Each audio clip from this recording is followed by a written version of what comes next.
there is a contract between the government and the people. That contract is called social contracts. What that means is this: the people that are being governed, they have a role they play. The governments have their own role to play.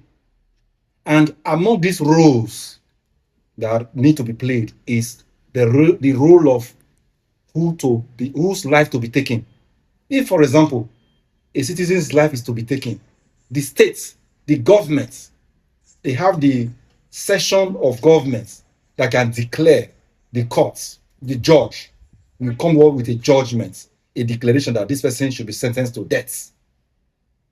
And the people will be okay with it.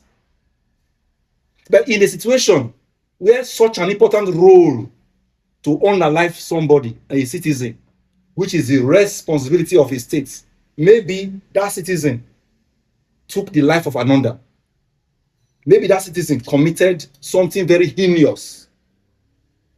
In the state contract between the government and the governed, it is only the government that has the right to come up with a declaration, a judgment that this person's life should be taken. But in Nigeria today, Boko Haram, they are not sharing that rights with governments.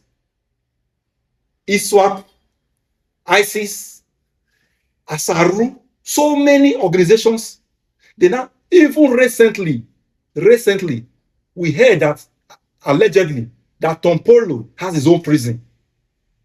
Tompolo has its own prisons. People came out, they put their clothes, they showed how they were tortured by Tompolo. A private citizen is arresting and torturing people in his own prison. What I'm trying to say about this video is this: when we say Nigeria is a failed state, some persons, we are glad for them. They will always come up with their own opinion. You are this, you are that, with insults. You'll be Momo, you'll be this, you'll be that. But the fact still remains that ignorance. A man said, I wish ignorance smells. If ignorance smells, it will be very obvious. Out of ignorance, these people are talking about what they don't know anything about. It is the states, the government that owns that right to arrest and imprison you, to arrest and take your life.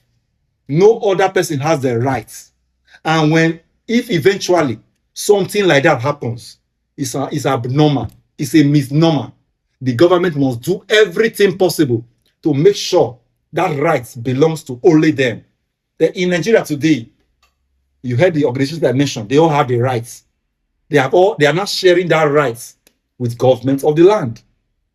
Even recently, in Katsina State, a magistrate who was sitting in a court sitting, magistrate has to escape for his life by jumping through the window because that other body, the bandits or the Boko Haram or whatever name they call themselves, they invaded a court of law that was supposed to be trying people for one offense or the other.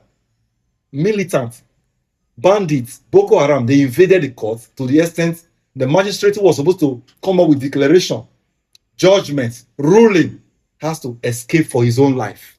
My point is this: Nigeria is failing every day. One of the ways you used to know that he's failing is you that is hearing this today, you are still arguing. It's part and parcel of the problem because you are part of the problem. A situation whereby they will say somebody stole 150 billion. You are not bothered. You are part of the problem. You are part of what I'm just talking about. That Nigeria is failing in every area of government, even on the citizens' parts. The fact that government will do and undo, citizens, they don't bother. Nobody respects the contract between the government and the governed. The system, everything is crumbling every day. That is the essence I'm making this video. For you that is arguing, for you that will argue, you are part of the problem.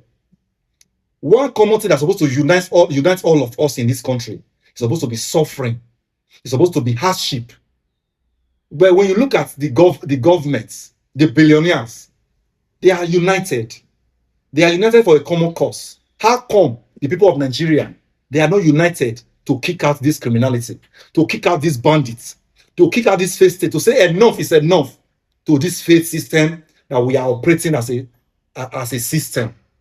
It's when salt lose its taste, it will be mashed on the ground, to be trampled upon. What we are practicing in Nigeria today, it is just nullity, putting something upon nothing. Nobody will do it for us, as I always say. America is not asked to help Nigeria. No country is out to help Nigeria. Only me and you, we are the one that will detect this and do something about it.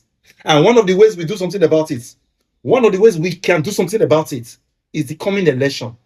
Because who become president of Nigeria has a very big role in shaping the system, in shaping the culture, everything in Nigeria. If you disagree, as usual, make your comments. Say whatever you want to say in the comment section. If you agree with me, let us do something to change Nigeria. Because the Nigeria we fail to do something about today, our children will inherit it from us. Thank you once again. My name is Barrister Oseobo. Thanks for watching.